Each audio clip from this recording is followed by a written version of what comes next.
Ladies and gentlemen, I'm here at my local pond. There's some bass in here, I think. I've seen them. Gotta use some sunflower seeds. Sorry.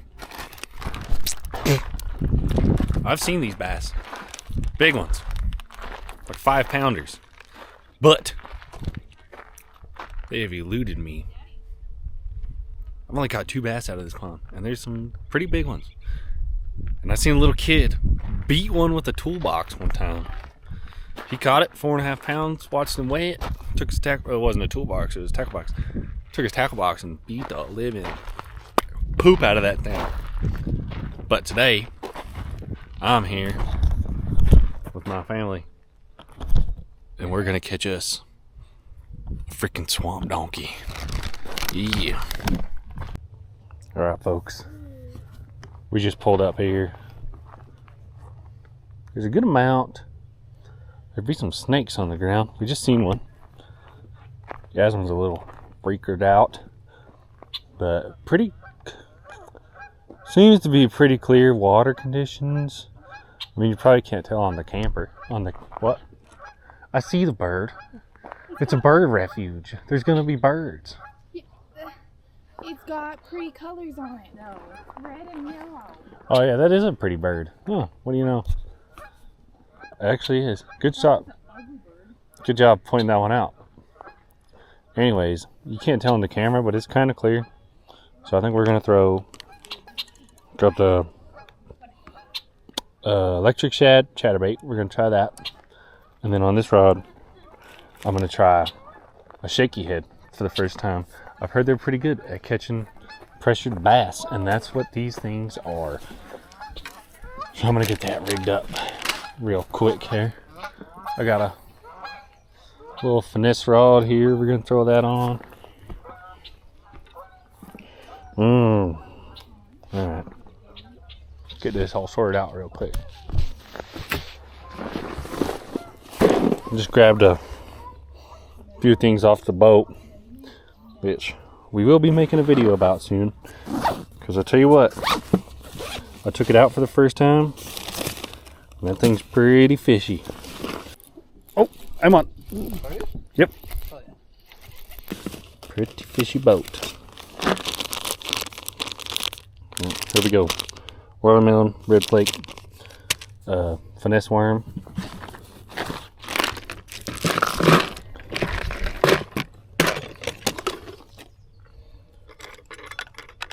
.3/16 ounce shaky head.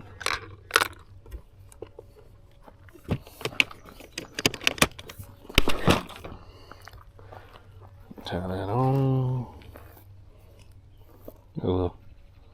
Some nicks in the fluoro, but we're just gonna trust it. Sometimes you just gotta trust it.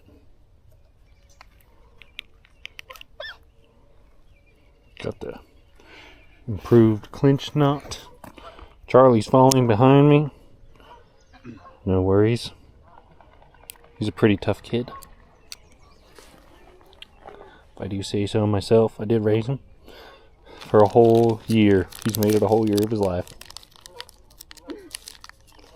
Jasmine, what's your report on Charlie's first year of his life?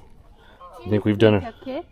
He's pretty tough, yeah. You think he's a pretty decent kid? He's an adventurer. Oh, that one's already been used. I did do that one. He is an adventurer. You know? We're curious too, yeah.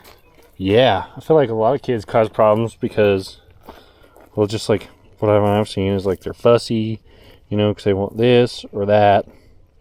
Charlie causes problems by playing Indiana Jones in places he should not be playing it, like at church. Instead of fussing for you to give him something, he's mad because you won't let him go on a mile hike to the other side of the church. Oh, dude, this is harder than I thought. Come on, go on there. Shove it. Kind of hard because the hook point keeps grabbing me. I'm trying to twist it. There we go. Just twisting on now. I feel like the spring's a little big for this worm, but it is what it is.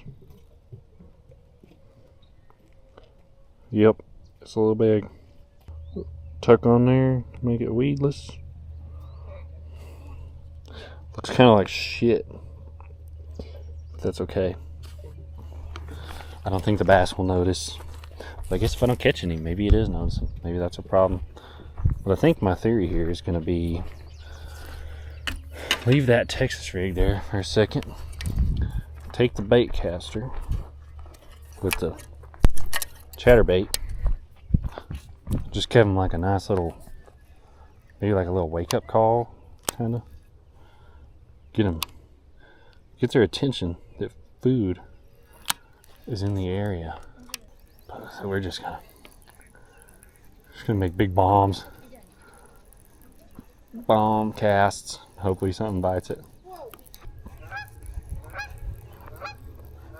Change the direction. It comes over here.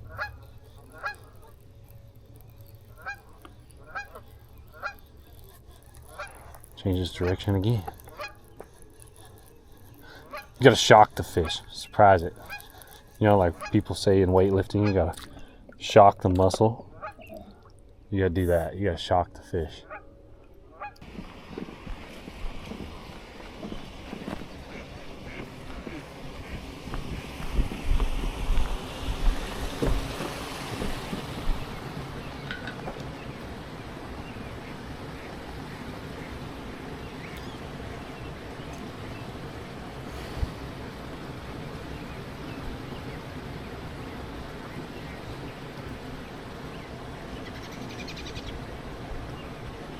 Oh, there's a big one right there, Jasmine. Holy shit. Oh my gosh, he's huge. I've seen him. Yeah, heck yeah. Hopefully he goes for it.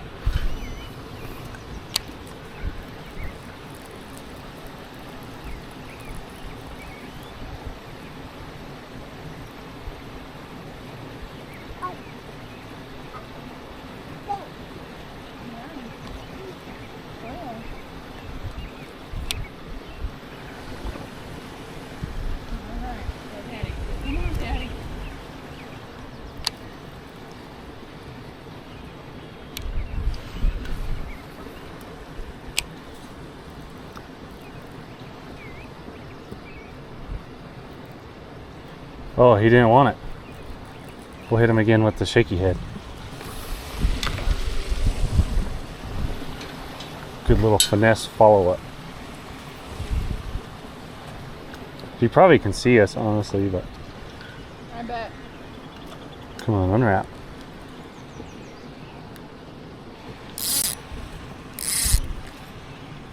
That was probably a 3-pounder.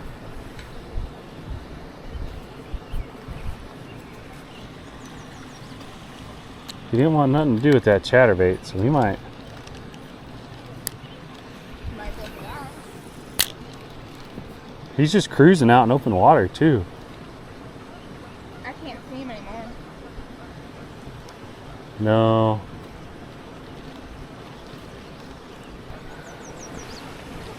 What the?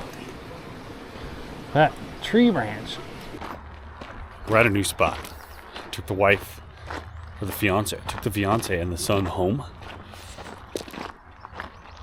And we're at a new spot. That pond was not working out. We seen a pretty decent largemouth, but they're honestly so pressured in there. He was just looking at my bait, wanted nothing to do with it. Threw a chatterbait at him. That actually scared him. Then we threw a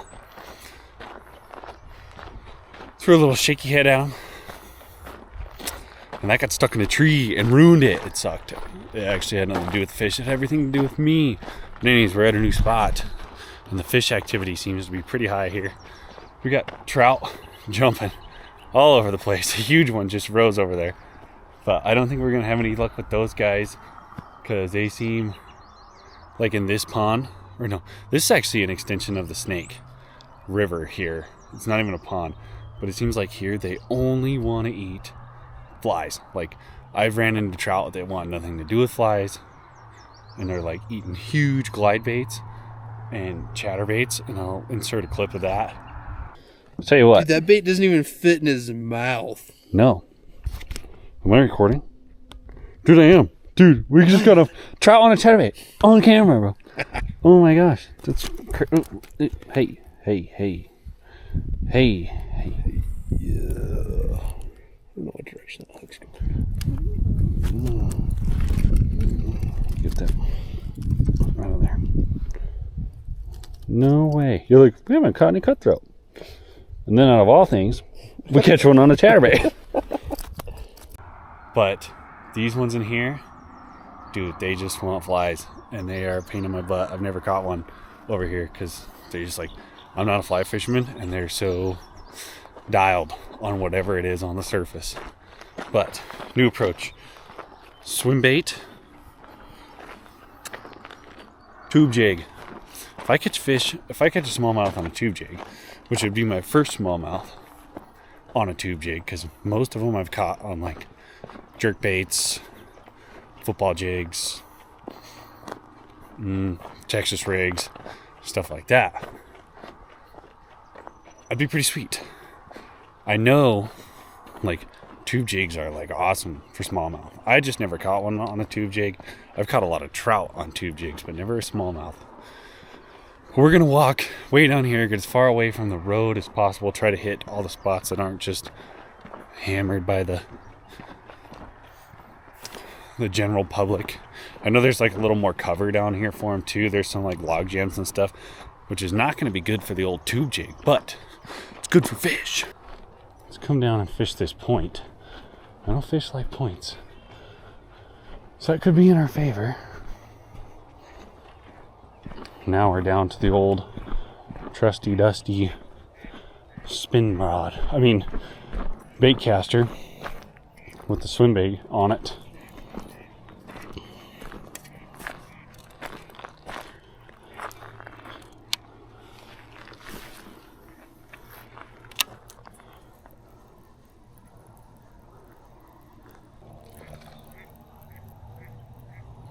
I don't know if you guys can see all them trout going crazy right now. We're gonna go tube on the straight braid. That's what we're gonna do. Maybe see if these trout are clearly more active than the smallmouth right now.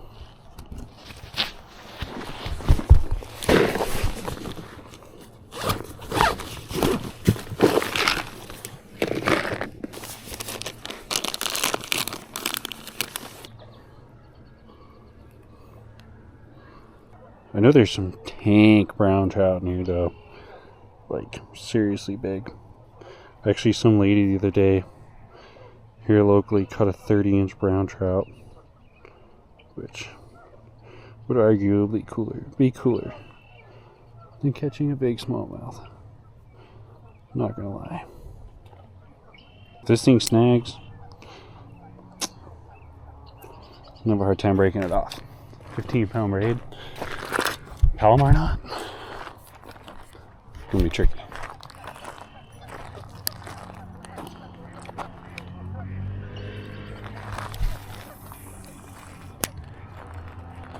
See if we can get a bite.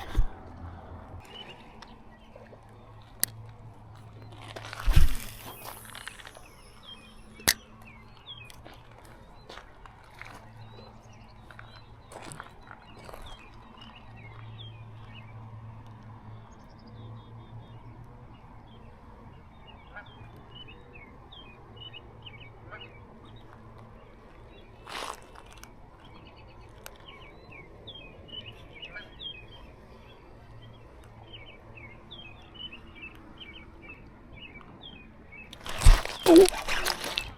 Yep, we're on. Yep, we got a fish on. Yep, we got one. I think it's brown. Wait, no way, is that a smallmouth? It is. We finally caught a smallmouth out of here. Oh, good, yeah. He was a good guy. Oh, heck yeah. We finally caught one out of here. Oh, yeah. We caught a smallmouth. Let me see that. Probably a 1 pounder. He's kind of a chunky little guy. Nice fish. Really dirty. We got one. About time. Alright, let's get this guy a nice release. We need to find some deeper water here.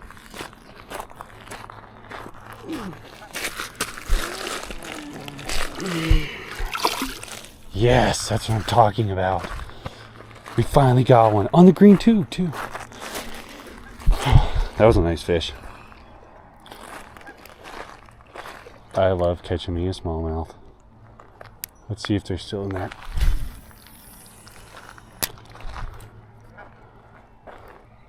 Dude, that's cool. There's like 500 trout jumping over here. And there's just a little smallmouth just chilling over there. Alright guys. Probably gonna do it for today's video. We got the one smallmouth. I think if we would have moved spots,